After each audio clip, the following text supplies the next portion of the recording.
Vermont State University, Castleton campus.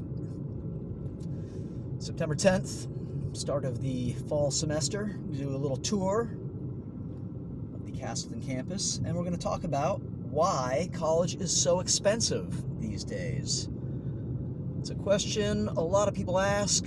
I was asking the same question for a long time. It seemed like just such a bizarre mystery. And a couple years ago, I watched a video by a libertarian explaining why. This is we just went past the Fine Arts Center, and this is like the library area. The library is off to the right here. And I can't, I don't know 100% if this theory is true or not, but I've never heard another theory. Not only have I not heard any theories that sound like they could be true, I haven't heard any theories. People just, baffled talking to each other. Why is college so expensive? The reason is government loans. Some decades ago, the government started giving out loans. Before that, people, college was less expensive, and people would, they'd work their way through college, or they'd take out a personal loan, or if they had, parents who were, you didn't have to be rich, but, solid middle class parents could afford to send their kids to college. And that's all changed. College is very expensive because of the government loans. Let's talk about why that is. Well, why would that be? How does that make sense? Why would that make college more expensive? Well, this was the explanation provided, and it makes sense. When the government started giving out loans, there was all this basically free money for the universities. The money's guaranteed to the university. The student's given the money. I don't know all the ins and outs of how this works, but the student is given the money, or the money goes right to the college. It's got to go to the college.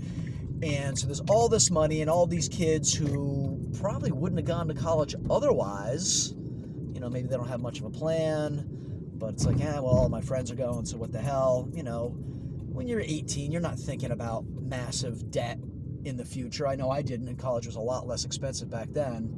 I wasn't thinking about that. And I had parents that were, you got to think about that. You can't, we got to be careful about these loans that you're taking out. You got to pay them back.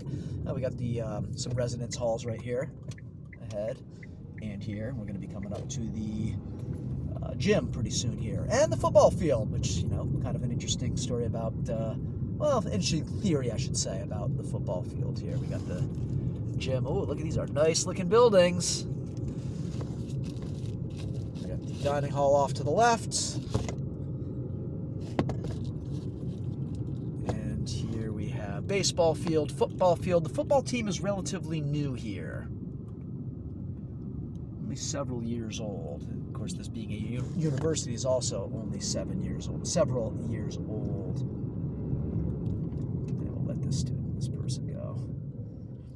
So anyway, oh wow, she's getting a little hustle. That's nice. A lot of times these kids take their damn time when they're crossing the road.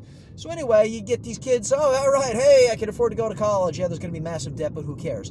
So there's all this money and all this extra money that didn't used to be there, and all these students that didn't used to be there. And so now what happens? Well, the colleges and universities have to compete.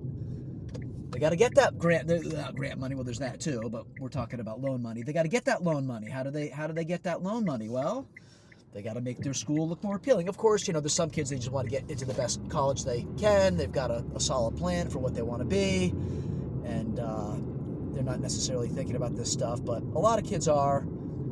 And so, these colleges have to figure out, how are we going to get this money? And the way they do it is they provide amenities the colleges didn't used to provide. State-of-the-art gyms, rock climbing walls. The cafeteria isn't offering the old-school cafeteria fare. Now they're offering, not 5-star dining. You're not getting 3 Michelin stars at these places. But the cafeteria food's a lot better than it used to be. Stadiums that they don't need. The football team here is relatively new. I'm guessing the football team is not generating money at this school. I'm guessing it's a money suck. It's costing the school money. But hey, people want to go to a school with a football team, right? Saturdays in the fall, we're going to do some tailgating, we're going to do some partying, support the team.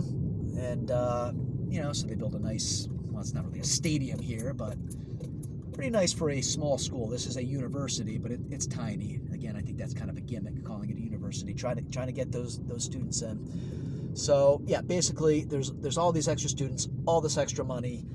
The universities and colleges have to compete, and so they give a lot of stuff that they didn't used to give. And that, of course, drives up the cost. But hey, when you're 18 and dumb, who cares? So there you go. If anybody has any other theories, I have not heard any other theories, not even bad theories. I haven't heard any theories, just people confused about why college costs so much. The only explanation I've heard, and it does make sense. So tell me what you think, if you've heard something else, or you want to add to this. Maybe you're a student and you know about some of the great amenities that, are being offered that weren't in past decades. Drop them in the comments. And if you found this video to be interesting, then please go ahead and smash that like button, leave a comment, subscribe. And thanks to anyone who's done any or all of those things. All right, thanks for watching. Peace.